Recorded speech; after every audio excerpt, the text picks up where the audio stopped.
Hey, what's going on everyone? In this video, I will show you how to open chat in Apex Legends so you can communicate with your team.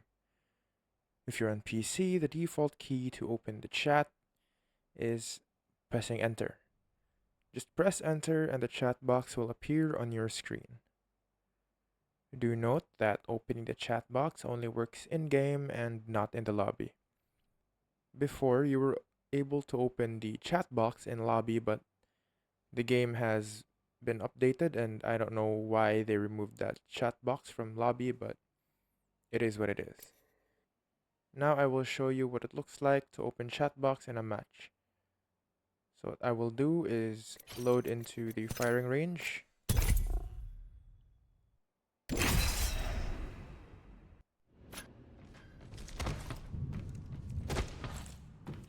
Okay, so now that I'm in the firing range, all I have to do is press enter and the chat box will appear.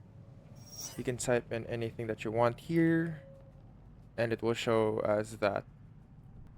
And that is how you open chat box in Apex Legends.